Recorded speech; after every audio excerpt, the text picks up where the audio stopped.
just 2 games left. August 31, we face Japan in Japan. Then, the game that could take us to Russia.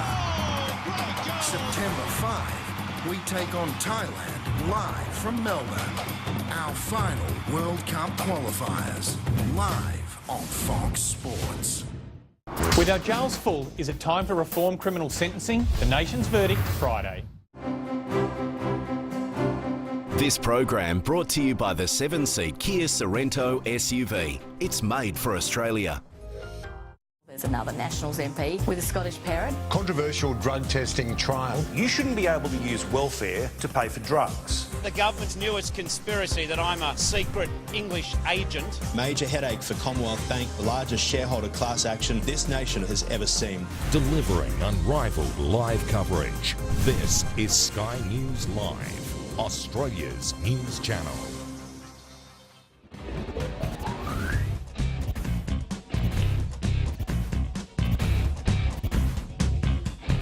From the Sky News Centre, this is Paul Murray Live.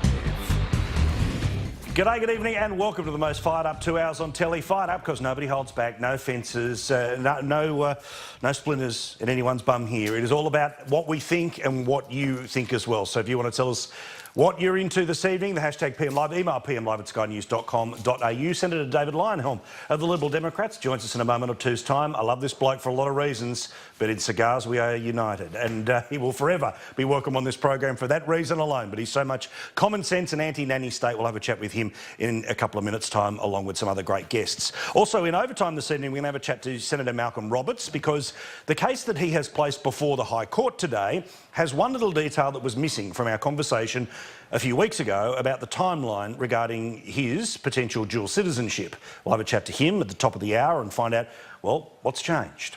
But first, some things worth mentioning at the start of the show, including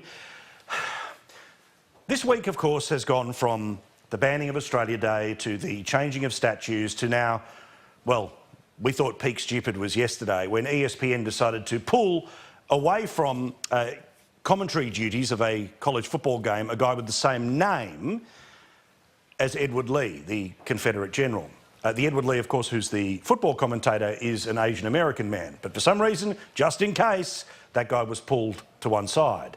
Well, as you can see over my shoulder, Father's Day is the next one that's coming. Now, we are indebted to Channel 7 in Adelaide for being able to find not just this story, but the kook that's actually pushing it. I'll just let you hear her explanation for why Father's Day is a bad idea. If we think about children's rights and how they get to participate in a community and feel a sense of belonging, sometimes shifting the language around those emotive and important days can be significant and more inclusive than the current way that we describe them. There are also a huge range of different family structures. So we have single-parent families, satellite families, extended families, lesbian and gay families. Oh, God. Seriously, again, here we go, and I know it's one Fruit Loop with the ridiculous name, but apparently that is their actual name. But here we go again, the identity stuff that people want to play with. Look, Father's Day, let's be honest, has no great historic meaning, okay? Father's Day is one of those hallmark holidays, let's be honest. But if you can't find someone in your life who fulfills the role as father, grandfather, uncle, bloke you know, then just do something else on the day. It is not a nationally recognised holiday of which speeches are given in Parliament. It's an opportunity to give Dad some freaking socks, all right? It ain't that hard. It ain't worth changing. And it's the stuff that, to be honest, actually plays a little bit into the Tony Abbott conversation about why a lot of people might end up voting no when it comes to same-sex marriage. I'll get to that in a moment or two's time. But it's just this identity stuff. It poisons the well, it is unnecessary, but I've got a little more on darling Dr. Ruby Red Scarlet. Dear God.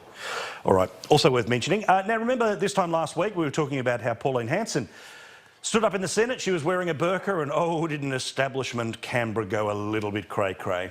Well, as you know, there was the whimpering and tears and carrying on of George Brandis, and not just because so many of the coalition are going before the High Court for having dual citizenship. No, he was worried about the Islamic community being so offended by this matter in Parliament that they'd no longer help us when it comes to terrorism. Anyway, just like on matters to do with Islamic immigration, just like on the concept of a big Australia, just like on so many issues, guess what? The political establishment and the media that tutted so badly last week are out of step with Australia. Reached to a poll done by Sky News today shows how's this?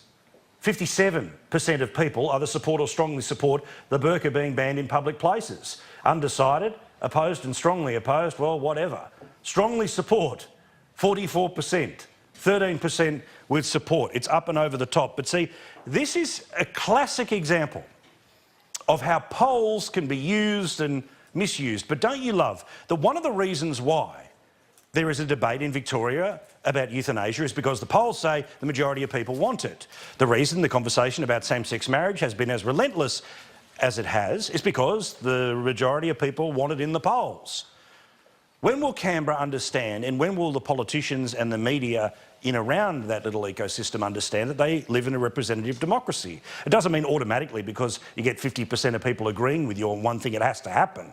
But rather than tut-tutting at what the majority of Australians think, maybe actually engage with the issue she was trying to make, engage with the point she was trying to make? Or would that require too much effort because it's too easy to go, oh, Pauline.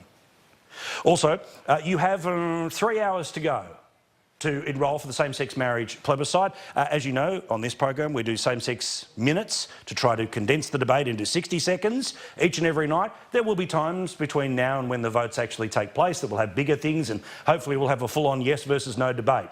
But the only way you can be part of the conversation and to be part of the decision is to make sure that you enrol, double-check your enrolment, make sure for whatever reason some bureaucrat hasn't knocked you off the electoral roll, go to aec.gov.au and enrol to vote tonight because at midnight the train has left the station.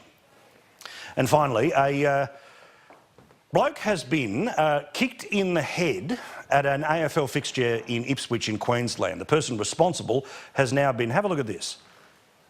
Right, not going for the ball, no miss, that is straight out assault. Anyway, that bloke is now having serious concussion issues at the moment. This is the image of the victim, by the way, who is the 19-year-old who has been attacked here. This is the bloke who is apparently responsible, this charming piece of work. Well, he has been banned for 20 years by AFL authorities in Queensland. I say we can do better than that. Queensland Police, Ipswich Station, feel free to review the footage and charge him with assault. It is not the rules of the game or even on the fraying of the rules of the game to kick someone in the head, let alone during amateur sport. This is a pretty obvious example of somebody who must be charged with assault, and we'll update you in the next couple of days about whether that is or isn't going to happen. All right, let's get the very latest news now with Danica DiGiorgio and then the Senator. Former ministers and dear friends join us in a moment or two's time. What's doing in Perth this evening? What are the headlines? Thank you. Good evening. Well, a court has heard a man accused of murdering a mother and child and dumping their bodies in different states allegedly took photographs of the woman's body. 42-year-old Daniel James Holdham has been committed to stand trial over the deaths of Carly Pearce-Stevenson and her young daughter, Candice. A man arrested during counter-terror raids in Sydney has pleaded not guilty to weapons charges.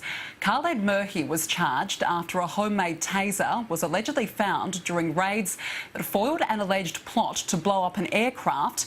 He was detained for several days but is not facing any terror-related charges. Police in Switzerland say 8 people have gone missing after a landslide in the country's southeast. German, Austrian and Swiss citizens are among those missing after yesterday's slip, which forced the evacuation of several small villages. The Australian Olympic Committee says it will implement all 17 recommendations into a scathing report into workplace culture at the organisation.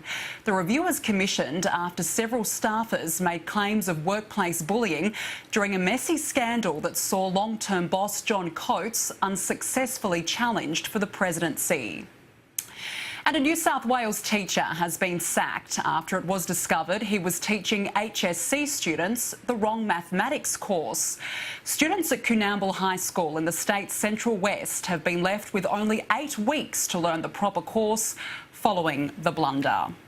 And that is the very latest in news headlines. Paul Murray, it's now back to you. Thank you very much, Danica. Always lovely to see you. All the best in Perth for the rest of the night. We'll see you again after Heads Up in a couple of hours' time. Let's get the conversation going with one of my favourite people in the federal parliament. I really like this bloke. On and off the field, none other than David Leyonhjelm, of course, Senator for New South Wales, leader of the Liberal Democrats. Big fella, how are you? Welcome to Paul Murray Live. Thank you, Paul. Welcome back, of course, but it's just been too long. Fiona Scott is a former Liberal MP. Lovely to see you, my friend. Nice to see you. Resplendent in blue, by the way. Very odd message. From the McKell Institute, none other than Darren Barnett. Look at you rocking and rolling. I'm not happy about big fella being taken further down the panel. We can sort this out off air later on. All right, cool. Well, I think it's all fair to say that, yes. There are bearded bookends to this evening's panel. And Gary Hardgrove is the former Howard Government Minister, former, boss of Norfolk Island for a while there, but he's so much more than that, and he's just more importantly our mate in Brisbane. How are you, friend? Yeah, really well, and hi to Barbara on Norfolk Island. I know she's watching tonight. Friend or foe? Is Barbara friend or foe? Oh, she's a lovely woman. Oh, OK, well, good on you.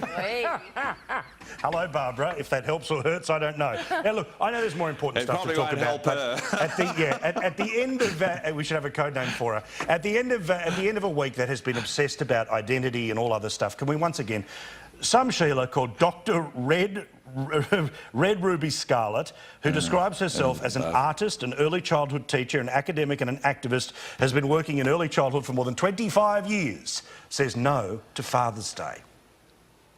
If we think about children's rights and how they get to participate in a community and feel a sense of belonging, sometimes shifting the language around those emotive and important days can be significant and more inclusive than the current way that we describe them. There are also a huge range of different family structures. So we have single-parent families, satellite families, extended families, lesbian and gay families. OK, Red, and before we do let you go, people will be wondering, I am anyway, is Red Ruby Scarlett your real name?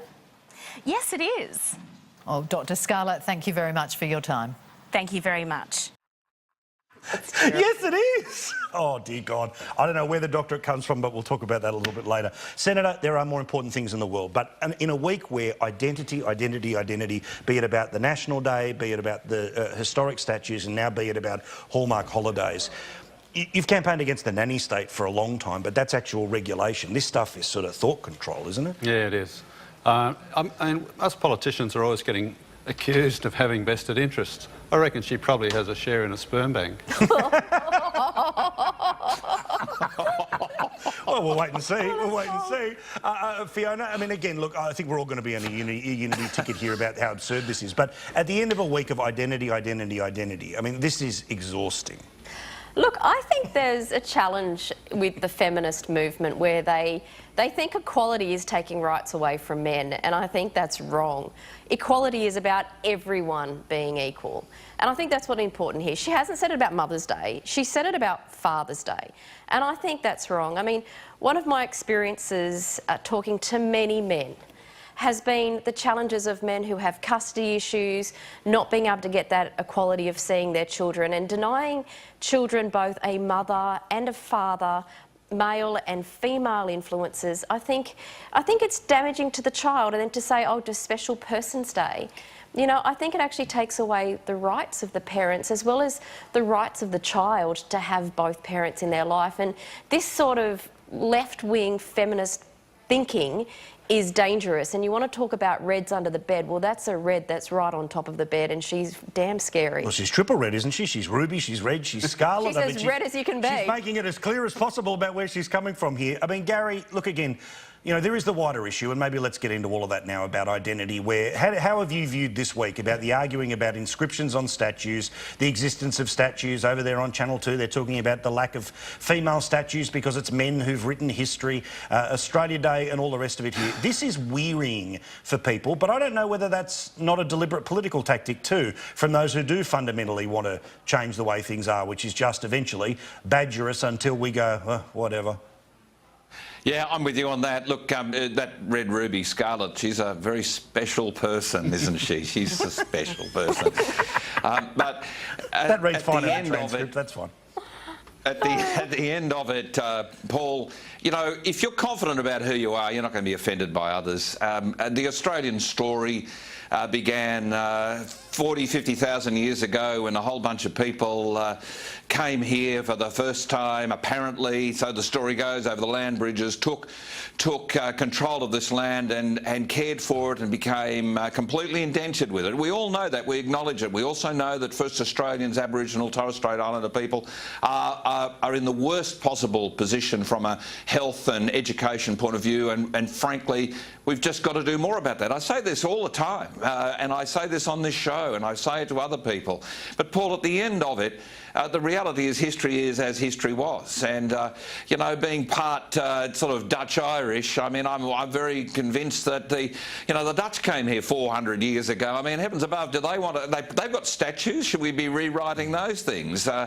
Look, it is what it is, Paul. And if we're confident about who we are as a country, and this is the problem, we've got people like Red Ruby Scarlet and others who are just running around right now, trying to make us not feel confident, not feel comfortable in our own skin, no matter what colour it is. No matter whether we're a male or female, or straight or otherwise, it's just simply too much challenging. Can we just now all get on and agree we're all a little bit different? It's great, it's quirky sometimes, but we're all about trying to get this thing all done together and make Australia an even better place. Senator, in a second I'll ask you about an opinion piece about statues in a second, but Darren, just to make it fair, that's the way it works. I mean, the fear I think that a lot of people have is that, as we saw with Safe Schools, that Safe Schools comes out of academia, moves into the bureaucracy, and because it's riding the horse that nobody's allowed to call bullshit on, it makes it all the way to policy. Now, that's the thing that I think people fear about things like the history wars or things like identity politics, is that basically, because essentially it's don't hit me, I've got glasses on, that eventually this stuff just goes like a battering ram where levels of common sense or any form of resistance is interpreted as some sort of, knuckle-dragging position from the 1920s. True, but we also have a functioning media that keeps that in line, and you'll find that whenever the mark is overstepped, there'll be someone in public life, whether it be a columnist or a politician or someone else, will call bullshit. And, to be honest, as a former journo, that Today Tonight story, that is a good get. Yeah, cool. That is just a cracking story. And you look at it and you just think, is she serious? And you kind of ask yourself that series of questions. And I think all I can say is I hope it's a prank, but I'm scared that it's not. And that's if you put it together as an April Fool's Day rather than the Father's Day yarn, you'd be asking yourself, is that serious or not? But okay. But look, point is that I think we have so many layers in society that keep a check on other parts of society that we ultimately have a way of filtering out those really wacky ideas, and they don't become policy, and if they do, they don't become policy for long. You say that though, but say, again, we're getting very specific about one statue, one council, but if you've got a loony Lord Mayor, like a Clover Moore, who says when it comes to the words underneath the James Cook statue, I'll refer that to my Aboriginal Advisory Committee, no doubt handpicked, not going to be a lot of resistance to her worldview there, then she's able to say, well, I've checked with the Aboriginal Committee and they've told me this is the right thing to do. As the Greens turn around and say, remember in the council where we spoke to 71 people and the public want us to change Australia Day, that's my fear about this, is that the bureaucracy has been infected by all of this stuff. Yeah, and some bad ideas don't get stopped, as most of them do, but some carry on. And we seem to be very unwilling to come up with our own stupid ideas. I mean, America is going through this process at the moment of pulling down statues of Confederate leaders. They started with Robert E. Lee, but it's not stopping there apparently. Now, because he was a slave owner, but he became a slave owner by inheritance through his wife's, or his father-in-law through his wife's father, and he did free the slaves before Abraham Lincoln did. And he led the Southern Army in the Civil War because they attacked his Virginia. They attacked Virginia, and he loved Virginia, and it was his state, and he thought this is not reasonable. So that's how he got involved on the side of the South. But the thing is, of course, you can judge people like that through today's eyes and say, oh, well, he was a bad person because he had slaves, or he didn't say things that we would agree with today. But who would survive that kind of scrutiny? Just about every single one of our former Prime Ministers prior to the referendum in 1967 would have advocated the White Australia policy. Every single one of them. Now, are we going to pull down all their statues? Well, I have no great attachment to statues. Pigeons poo on them. But if we're going to have statues, who are we going to have statues of? Yeah. And then we'll have a big fight about that too. Yeah. I'd put up a statue to Ayaan Hirsi Ali in a heartbeat. I reckon she's fantastic. I'm with you. Well, this is the thing. This has been my argument all week, be it about Australia Day, where I say, Mabo Day is some alternative thing that's not about discovery versus invasion, but more about, okay, there's a traditional culture here, similar to the Maori experience in New Zealand. Okay, how do we find the heroes and move forward? My argument about the statues is lobby the local council to build one for the person you want to build a statue. But it's that thing when you're saying... We'll be a country of statues. What are we going to have, a statue-led recovery? I mean, this is... No, but I'm saying... Seriously, you are playing with fire here, Paul. You are playing with fire. I mean, the only statue I propose is one to Dr. Red Ruby Scarlet, because we know what pigeons do on it, and we know that a lot of people probably feel like that tonight. But look, you're playing with fire. Stop playing with this stuff. The reality is things have happened.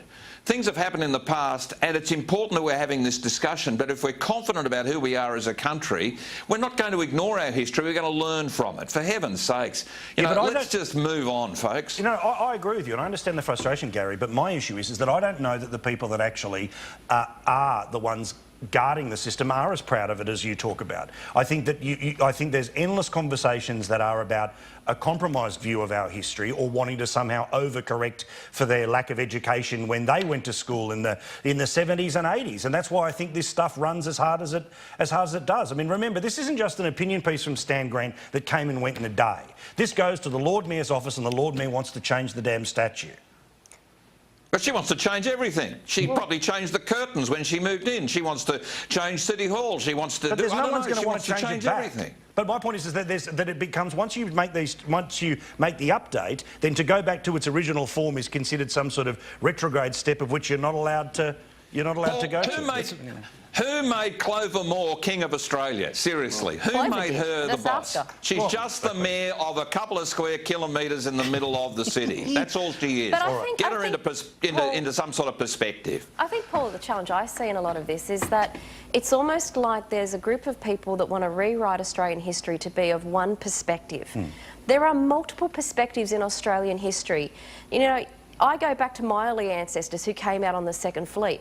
Now, there's a very interesting correlation between the Highland clearances in Scotland and the fleets coming to Australia. You look at the convicts that were predominantly Irish, Scottish, Welsh and Cornish. They were ripped out of those countries, put onto boats and sent to Australia. Now, that part of our history is not fantastic. Yes, we have also the tragedy that happened to the Aboriginal people. But by saying there is only one part of history that we're now allowed to tell that is the version, I think takes away from some of the other hardships that were also felt by many other people as well. I agree. Don't forget, many of those that were on those ships committed crimes. Sure, it's minor as knocking off a loaf of bread, but there was a judicial system that put them there. There wasn't a judicial system that, of course, meant, our judicial system claimed terra nullius until, the 1992. Some of those people have been in touch with me and claimed that they're another stolen generation. Yeah. Well, it actually goes to, my grandfather, my father's father, in many ways, his family are what you would refer to as a white stolen generation. Yeah, well, that's his mother gave birth to him. She was sent back to Queensland. And you know what? You could never get a straight answer from either my grandparents where he came from. And there's not one single document on my grandfather that ever lined up. We have no family heritage past my grandfather. But you're not allowed to talk about that. You're not allowed to say that a lot of those children that were stolen from parents, there were also white children as well that were stolen. All right, Gary, I can hear you wanting to have the last word. Paul, you get it, and then we move on. Yeah, Paul, look, I mean, the one last point I make is that these nuttos who decide that they want to speak on behalf of everyone. I mean, I said to you years ago that the biggest growth industry in Australia is those who want to be offended on behalf of others, right? So here we've got some shareholders in that industry presuming to speak on behalf of everybody who could identify with the tag that they've given. In other words, all First Australians, all children, all fathers, all mothers or whatever. I mean, look, it is just an opinion. They have spoken, they've been heard, they're wrong. Let's move on, because I don't believe these people are speaking for the majority of people who are just quite happy to take the holiday and to get on with living and trying to grow their own personal economy. All right, can you know what you think? Latest news poll, reached to a poll again, shows the government heading for that inevitable election loss, whenever the heck it would be it the end of next year, should there be a change of PM, or if the current one can somehow hold on, we go to 2019. But yet again, the big story always remains that the primary vote of the Liberal Party is now below the Labor Party. This is the third poll in a row. News poll, Essential, Reach-Tell, that tell the same story. Once again, for everyone playing along with the bouncing ball, let's all say it at home. 41% is the primary vote that you need to get a 50-50 result if you're the Liberal Party, right? That's what you need. They are well and truly below that right now. One Nation's sitting at 10%. There's obviously plenty of others, and that's where the good Senator Leyonhjelm and many others on the crossbench sit. But, well, I mean, let's go inside how this is working inside Canberra, though, with you, Senator, and that's your two-party preferred, your better Prime Minister as well. Still remains Turnbull and Shorten, but that is getting a whole lot closer and a lot scarier than that number's ever been. But, Senator Leyonhjelm, I mean, how is it working in Canberra? When they come to you, cap in hand, to negotiate something, is it quiet? Is it desperate? Is it we've got to get runs on the board? What's the demeanour of the government? Certainly not desperate. There's no feeling of it's all over. I think there probably is a bit of a different atmosphere between the Senate and the House, because they get very rabbly and ratbaggy in the House, and whereas the Senate we're a little more dignified, although you'd never know that from time to time. There are times when we're not. But I think the ministers that I deal with who want my support are relatively philosophical that, yes, I think, OK, they're down in the polls, but they could leave it until June or July 2019, nearly 2 years away before an election has to be called. That's assuming they can hang on and don't lose the majority. So I think, you know, the old saying, a week is a long time in politics, well, 2 years is an eternity. Yeah. Anything could happen, you know, anything could happen at all. So I don't think there's any panic. There's also a feeling there's no other leader that they can turn to. So they're going to make the best of it, I think. And in terms of getting stuff through the Senate, they are getting better, patchily, still patchily, but they're bringing stuff up that they're reasonably confident will get up, or that they think they can campaign on and make a big issue of it and expose Labor's position on. So, you know, that from a political point of view, that makes sense. But there's also things where, I mean, there was a big win for them last week that, to be honest, I thought was still before the Parliament, and it wasn't until, you know, I was reading something else that I was aware, that they passed the law that would mean the actions of Bill Shorten as a union leader would be illegal. Now, that is a huge win. It's a big Conservative tick. It's a big thing that, you know, brings back the base, all the rest of it here. But, Gary, literally no one reported on this last week because it was all about which senator may or may not get bounced based off their citizenship, of which no one has to go back to the polls. As an issue, sure, it's you know, fascinating, but there's always another person who'll replace them. Barnaby Joyce is the only story that matters because it affects the numbers in the lower house, and he will get returned should there be a by-election in New England. Yes, but Paul, there's no guarantee there'll be a by-election in New England. I mean, I've got to say to you that I think you're probably right, but equally you could also be probably wrong. And I'm sorry, there is this 50-50 because there's equally a chance that the Court of Disputed Returns will in fact look at the person who came second and appoint them the winner. So in other words, Tony Windsor would go back into the House as the member for New England. So that is a real, genuine possibility that could come out of this. Now, you know, that's 2 months away. And the big problem, Paul, for the government is that no matter how many things they are trying to do to get on top of the agenda, to come up with new initiatives, to get things passed, to make new announcements, to talk about Snowy 2.0 and all of these things, it just keeps coming back to the clowns in their midst. And look, the reality is 95% of members of Parliament could actually understand what it was when they were signing their declaration to become members. We're only still talking about 7 so far, although I understand it could be twice as many as that, 15 to 20. And the government are understandably worried that they may well find a House that's filled with a new member for New England, a new member for Dawson because of the George Christensen thing, and then if there's 6 or 8 or whatever in the Labor Party, there could all be a whole bunch of Liberal people in a whole bunch of safe Labor seats. I mean, the whole thing could go almost anyway. So guess what? That's much more interesting than governments doing their job. That's Correct. Why they're talking about it. We'll get deeper into citizenship in a moment or two's time, because the Senator's got a very important opinion when it comes to the audit side of things. We'll get into that in the next break. But just, Darren, just on the politics, I mean, as I said, 50-50 result, which was a disaster for Malcolm Turnbull, was 41% primary. They're now at 32% primary. It's broken off. It's broken off to the right. News poll's still saying it's 38 Labor, 36 Liberal, so I think it's probably a touch higher than what was in Reach-Tell. But even then, but they can't they're win in the hole. election. Yeah.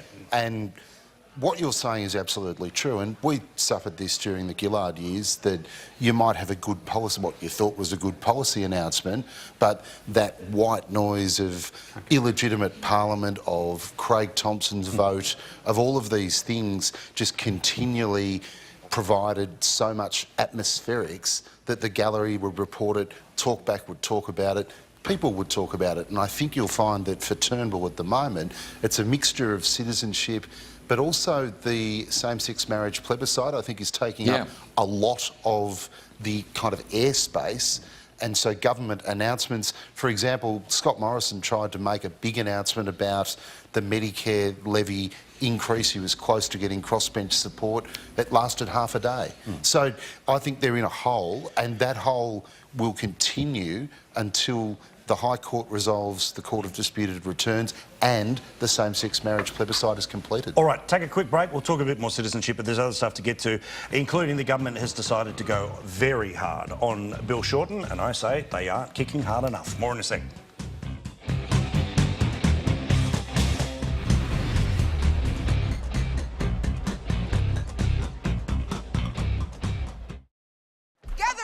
You beautiful people. Now, my password is 1 digit. Come together, Orange. I lose my card, I find my card, repeat. All right. Red's coming in. Green's over here. Seriously, waiting for a card is so 2016. Oh yeah, I admit it. I'm a control freak. Organized. Now put your hands in the air. It takes all kinds to make up the world, and they're the ones we designed our app for. The NAB app, made for human. NAB, more than money. Want more for your lashes? Then expect more with Revlon's new Mega Multiplier Mascara. Our formula seals fibers in 360-degree tubes for mega volume and extreme length. New Revlon Mega Multiplier Mascara. Are you ready for the next step in electric brushing? Experience the Philips Sonicare difference. Superior cleaning to suit your oral care needs. For intensive plaque removal and healthier gums in just 2 weeks. Innovation and you, Philips. Up to $100 cash back now available.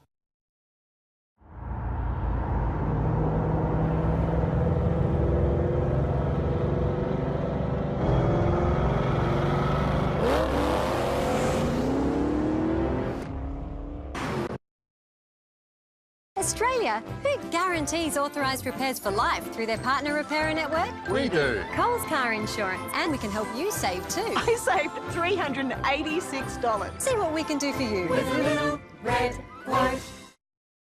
Power to the guy discovering he can enjoy a no-lock-in contract at Vodafone and pay for his phone over 12, 24 or 36 months interest-free. And to the girl who's broken free from her old telco because she was tired of being locked in. Power to the people who deserve more freedom from their telco. Choose the plan you need, the phone you want, and pay it off your way. Plus, if you don't love us, you can leave your plan and keep your phone. Just pay what's left. Vodafone. Power to you.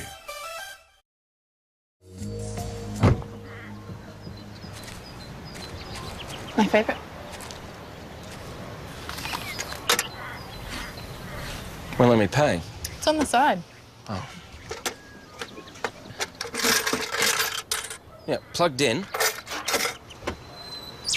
Was that a beep? No, it was a bird. Oh. Pay using your phone with ANZ. Come on. You'll be taking it for granted in no time. Need a flight? When you know, just book and go. Flight Centre has the widest choice of flights online. It's quick and easy, so you can take off faster. Or have one of our airfare experts do it for you. That's why we're best in the air. And everywhere. Flight Centre. Meanwhile, at the Carlton Dry Under think tank. You're looking at a drinks menu that's as long as the Nile, and that hipster bartender keeps giving you the stinko. 3 simple words. Carlton Dry, please. Uno, dos, yes. Now, we'll celebrate with a smooth, refreshing beer you don't have to overthink. Carlton Dry. Underthink it. Get to Godfrey's for half-price deals like these. Carpet shampoo is half-price, now only $1.49. Steam mops half-price, just $49. And Hoover bagless vacs just $99. That's less than half-price. Half-price deals, but only at Godfrey's. I lose my card, I find my card, repeat. We all lose our cards at some point. So with the NAB app, you can block, unblock, or reorder a new one instantly, all at the touch of a button. The NAB app, made for human. NAB, more than money. If you have money in a super fund, chances are you have money in BHP. You've got to have a long-term plan, otherwise you'll go nowhere. So while you're planning where you want to be in 10, 20, 30 years from now, so are we. I need them to make money for my super. So we believe if we think big, our best days are ahead of us. Think big. Think big. We're ordering you to land immediately. I was working for the CIA and Pablo Escobar. There are bills blowing around everywhere. I'll rake it up in the morning. Tom Cruise, American made.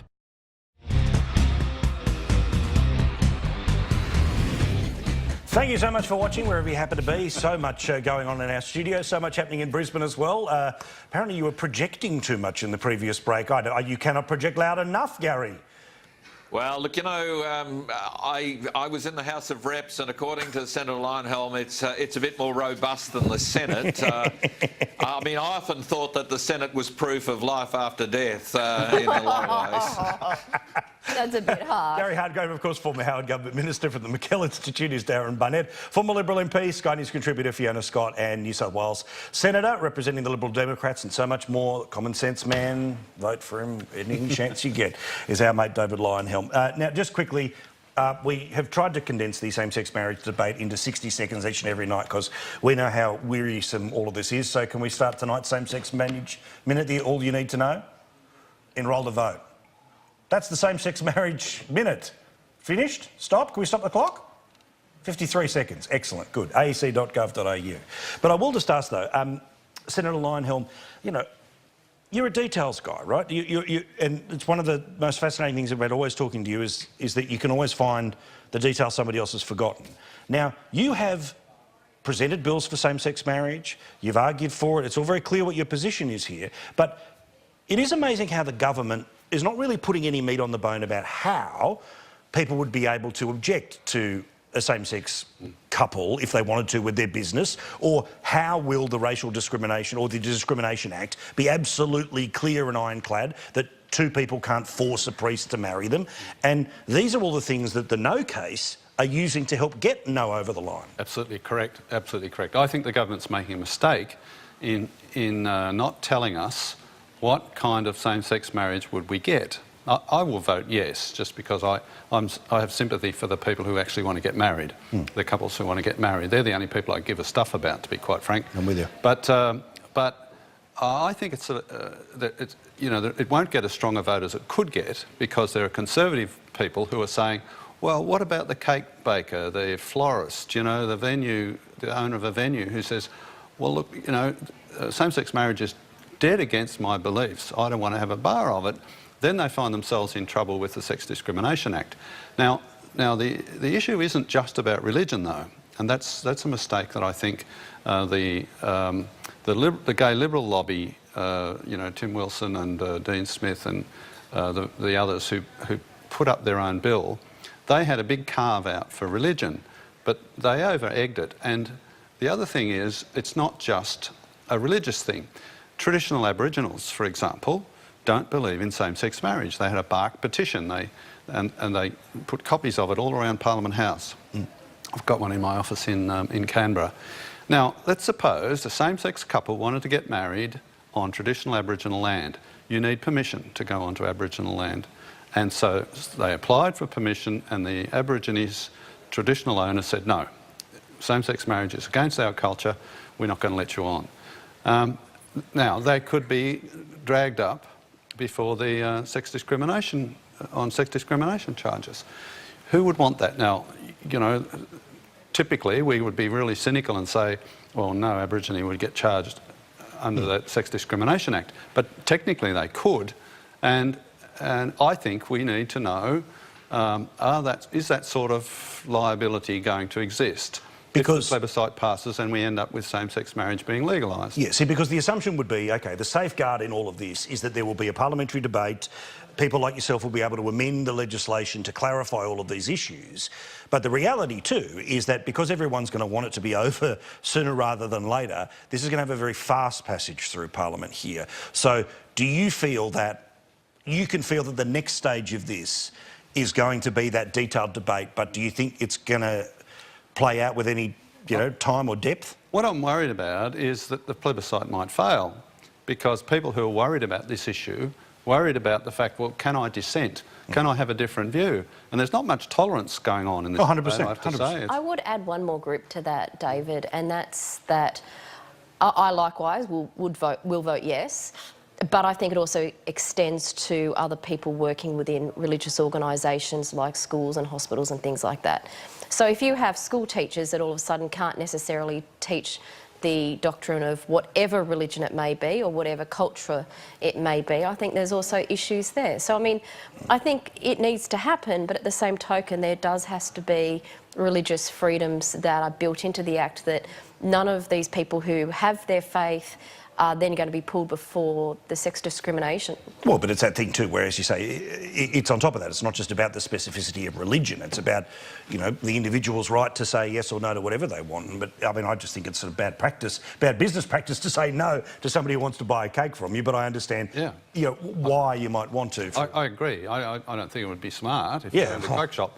But still, do we want to drag people into courts over it? That's the point. I mean, we all discriminate in our lives. It's a normal part of life. It is natural for us to discriminate. The question is, where should the law intrude when we do discriminate? Right, let's have a talk about how hard government ministers have been kicking at Bill Shorten. They're using the socialist word. The concern, of course, is that when you use a word like that, does it mean something different to different generations? Matthias Cormann had a cracking speech last night. Julie Bishop did her best today as well. Have a look. As he looks ahead to the next election, he has made the deliberate and cynical political judgment that enough Australians have forgotten the historical failure of socialism.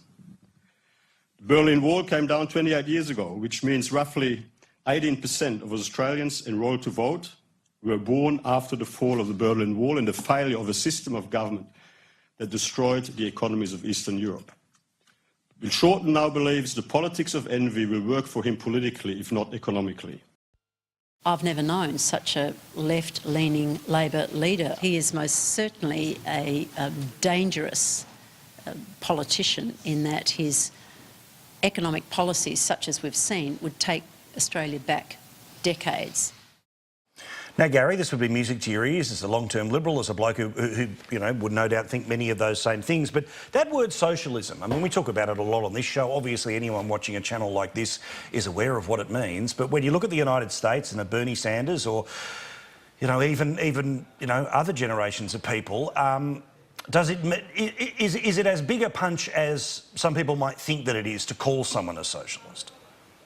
Well, no, not until people suffer as a result of the idea that if you want something, we'll just go and take everything from somebody else and give it to you. I mean, that's essentially what it's about. Now, you know, Australia has an enormous social conscience, and there's a certain amount of socialism in the redistribution of wealth that occurs everywhere you turn. But at the end, I actually applaud when I hear Bronwyn Bishop on this program ramping up very strongly about these things. Look, you know, Paul, I firmly believe politics ultimately is a binary thing. It's either this or it's that. It's one or the other. And you can trade in shades of grey and try and postulate about whether the Sexual Discrimination Act's going to worry about somebody getting married on somebody else's land and all this sort of stuff. You know, at the moment we have a great example of socialism at work with this huge public discussion about people's private lives. And so then we're going to have a public discussion about the redistribution of people's private wealth. People have an obligation to pay taxes. They have an obligation to contribute to the greater good of the country, to make sure that things are done appropriately, to make sure that everything works well and that people who are left behind are given ample opportunity, equality of opportunity to get to the starting line and to compete with the rest of us. But at the end of it, if you're going to tax people at a high level, and I saw people on this channel last night who were saying there was a virtue in socialism. Look at what happens up in Scandinavian countries where you've got 70 and 80% tax rates. That's a great thing because they've got great education systems and great health systems. Well, this is a debate. It's a debate. You're either going to say you're for this or you're against this. I don't have a problem with this. I do not have a problem with this sort of very blunt language. And again, you know, it's like anything else. If you don't know what it means, go and look it up. Yeah, don't just half contribute. Don't just half contribute. I agree, but as a political thing, I mean, I think that the truth of where we sit now is that, again, people watching this show, we're very fired up about balancing the budget. It's one of the many reasons that we like Senator Leyonhjelm, the idea that it should be in a law somewhere, that basically you can't spend a dollar that you don't have. But the problem is that when the government spends more than it does, when it basically when we can't get rid of compensation for a tax that no longer exists, there are so many things that tip a lot closer towards socialism that the bulk of the population apparently will not touch, will not step away from. So I think it's a great word to use. I think it's great examples to whack Bill Shorten on, because I think he'd be a terrible PM. But everyone, you know, remember those polls that turned around and said we must do something about the budget? Tony Abbott started to do it and then he was handed his head. Well, name-calling works. If you look back at Sky's coverage of the previous election campaign, Peter Credlin calling Malcolm Turnbull Mr Harbourside Mansion stuck for the entire campaign. So if you can get a tag that sticks to your opponent and it gets common usage, then that's a really valuable political tactic. But Bill Shorten is no socialist. He's in that traditional Eastern European... Like Tony Burke put out a tweet today saying, I wasn't aware that the Soviet Union was founded on negative gearing and cracking down on family trusts. Like, this isn't socialism, but name-calling is still, you know, it's what you can get away with. But let's go through the list of what he's actually talking about. The top marginal tax rate, 49 there's a house tax, which is going to be, or an investment tax, which is the negative gearing. There's going to be, I mean, he wanted more stronger taxes. Turnbull's the one who he wanted more stronger taxes on superannuation. He's going to increase income tax. He doesn't want the 30%. He's going to bring company tax back to 30%. If he can bring back an ETS, he will. So he's going to add all of these. I'm not sure they'll touch the 50 million. But he is going to bring all of these different taxes in to make us one of the most taxed country in the world.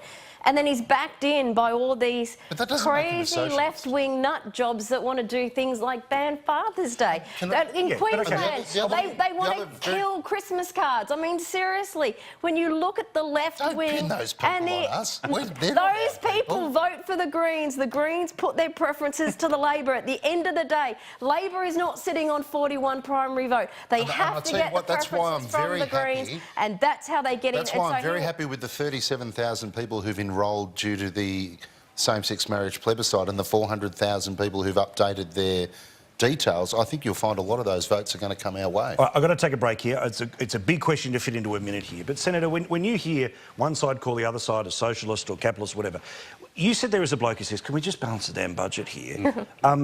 They're both pretty much down this path, aren't they? Well, no. I think the Labor Party has looked at the relative success of Jeremy Corbyn and Bernie Sanders and said we can do that. There is an appetite for envy politics or equalisation or tax the rich or something like that. For the many, not the few. Yeah. That's the tagline. Well, that's the thing, because there's fewer rich people. Yeah, You know, the wealth. There's this narrative being created that the wealthy don't pay their fair share of tax. It's bullshit. And that multinationals never pay any tax, and that's, you know, that's bullshit total too. bollocks. But, yeah. Total bollocks. Correct. It is utter bollocks. I quite agree. But there's these narratives being created, and I think Labor has probably done some polling and said, OK, there's a bit of an appetite for that. Maybe we can do a Corbyn and actually get over the line, you know. Very quickly, Paul and David, I was part of some focus groups just before the previous election, and the two issues that were polling around 95% agreement across all demographics were multinational tax avoidance and welfare recipients ripping off the system. Right. And you'll find there's been another round of, you know, drug testing welfare recipients come out this week. Which Labor, by the way, is coming out against. Yeah. Well, I'm just saying... I'll just point that out. You might want to pass back that... it cuts left and right. And the Reach Tell tonight found that there was a significant majority of people in favour of drug testing welfare recipients. Yeah. But those two issues, one, the right will own welfare recipient crackdown, and the left will own the multinational tax avoidance. Right. And that I've so got to go to a break. Very well. I really have to go to a break. Gary, give me 20 seconds. And Bill Shorten has a problem with his base too, so he's done things to try and attract those 2 points he got in the last news poll across from the Greens. He actually did achieve that. See, if we were Channel 2, we wouldn't have to worry about it, but we're not. We're free enterprise, which means time for a break. Please support our sponsors. More in a sec.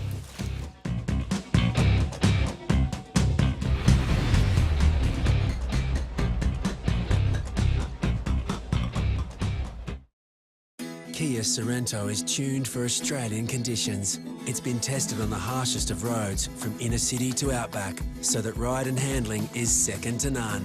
Kia Sorento, it's made for Australia. Here at Big W, we're making big changes, and lots of little ones. Not too tight. You see, everything we do so you can win. Like well-made clothes that don't leave you feeling the pinch. Big name brands for no name prices. And toys and homewares that won't cost you the earth. Because we know the little savings can add up to big ones. So whether it's a helping hand, or just a smile, we want you to come out on top every time you shop with us. Now that's a big win.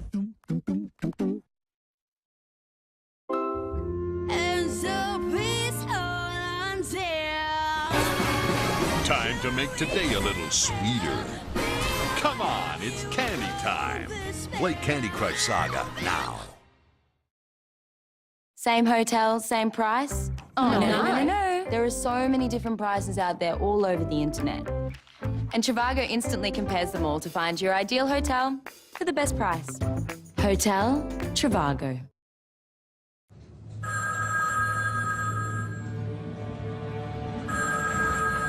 Look at the plate in front of you. Are you seriously going to eat that? Patrick, you need to keep it real.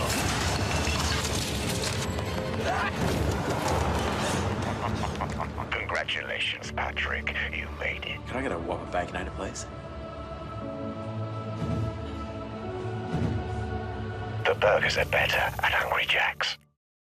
Life happens. I'm okay with that. Life. It happens to all of us. That's why with a new NAB Premium card, you can enjoy 0% on balance transfers for 20 months.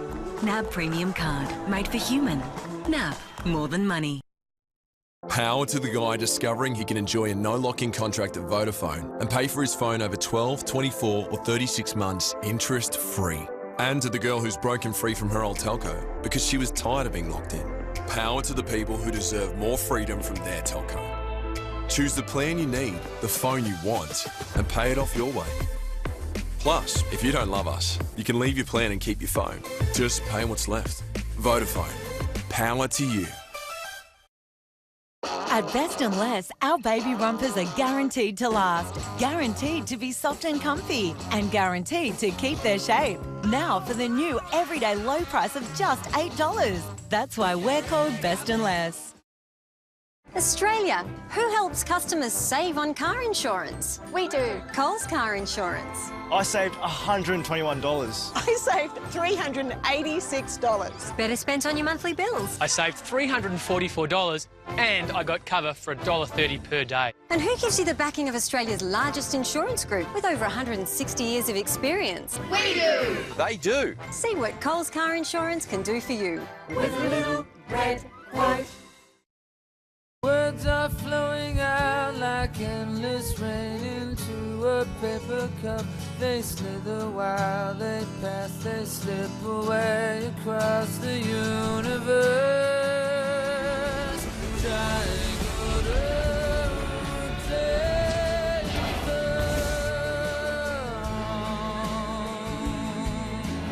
nothing's gonna change my world. Been to Smart Traveller yet?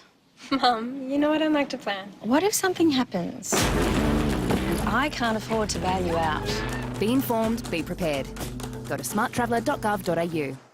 Authorised by the Australian Government, Canberra. What does the future look like?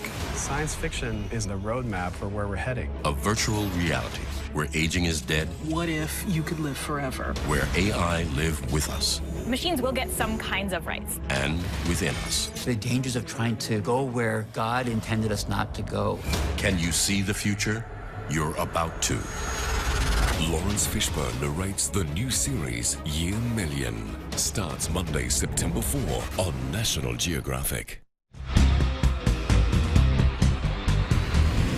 Thank you very much for watching us wherever you happen to be, here in conversation with Senator David Leyonhjelm, with Gary Hardgrave, with Fiona Scott and with Darren Barnett, as the director is going, come on Paul, not that fast, but anyway.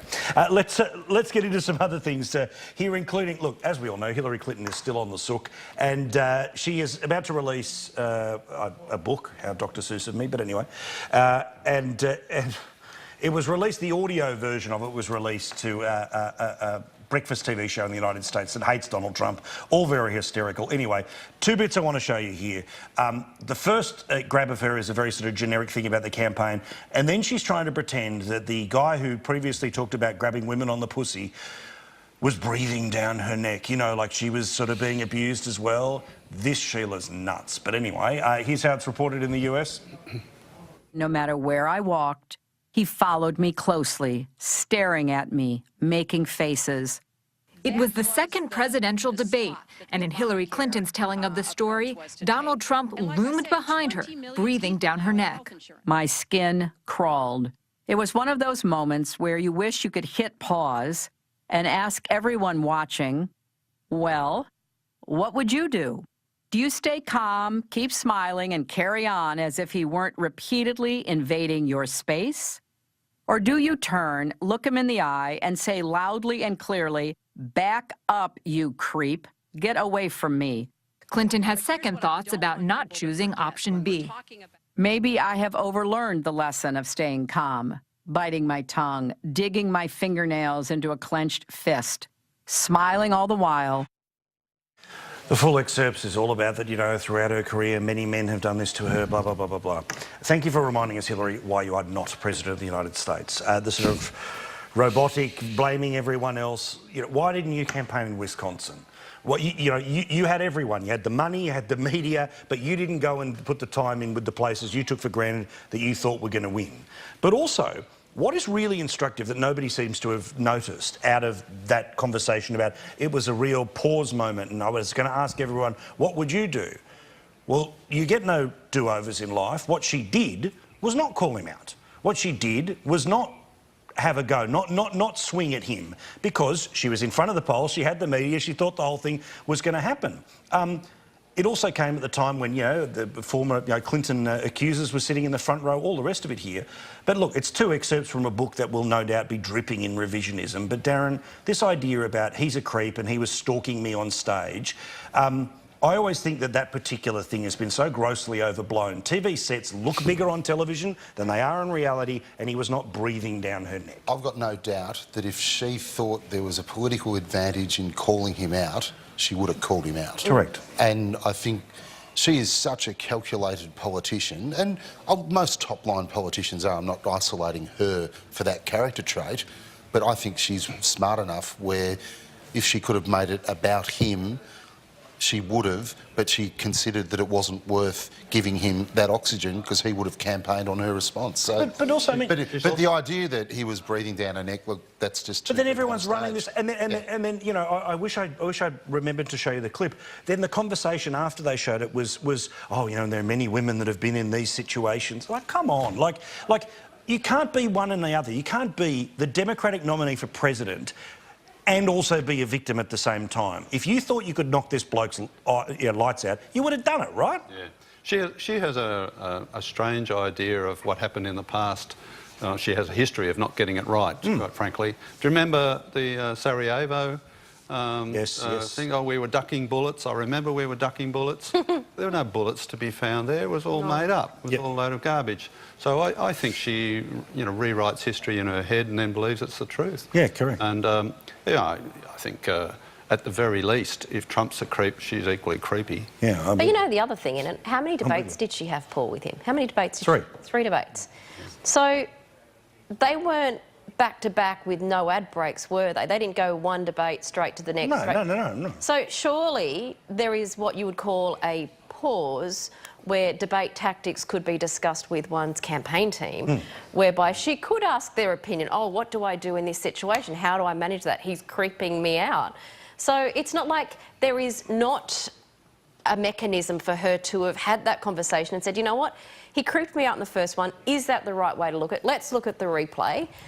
Do the replay and go, well, let's do something different. So what she's saying is bogus. But also, the whole thing was that I think the ultimate dance of the 2016 election is, look, he went a pretty low road to get there, but all's fair in politics, as long as you don't literally break the law, and that's, of course, the whole investigation nonsense that goes on now. But Gary, he was in her head. The fact that he is still in her head this long after shows in many reasons why she lost, because she wasn't able to say, not just you're less than me, but she couldn't compute, how is this guy beating me? This guy's dumber than me. This guy's... And it reminds me a little bit of Keating versus Howard, How could someone who doesn't, strut and have the great intellect that I do, how dare they beat me? Yeah, actually, that is a really good example, because it's the insider versus the outsider thing, Paul. I mean, seriously, America was just so sick to death of the way the system worked, and they saw Hillary as the champion of that. In fact, I understand they're going to build a statue to her, so I'm sure that's something that Donald Trump will do at some stage. But, The inscription will read, Hillary Clinton discovered how to lose the unlosable election.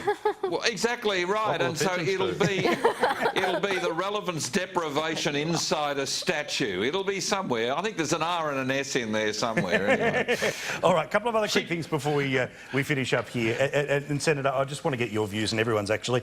We'll do it in greater detail in the next little bit, but the burqa ban, the idea that the extreme majority in this number say, yep, burqa ban, they support it as an idea. What was it like sitting in Parliament a week ago and some of the nonsense, particularly from, in my view, George Brandis and the way he reacted to it? Yeah.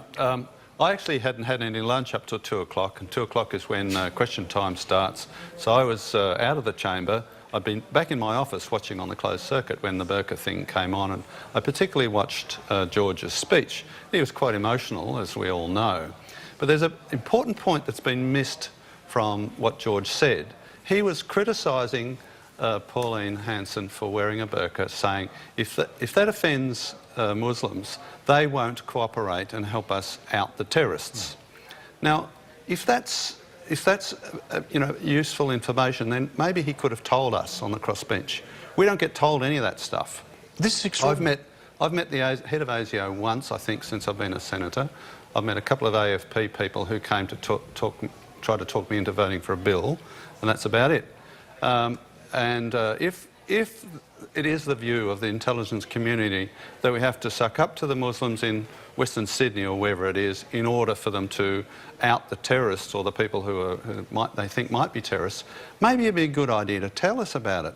There's a joint standing committee on intelligence and security which looks at the intelligence bills and various other things that come through Parliament. We would have had, I don't know, 6 or 7 national security bills that have come into the Senate. And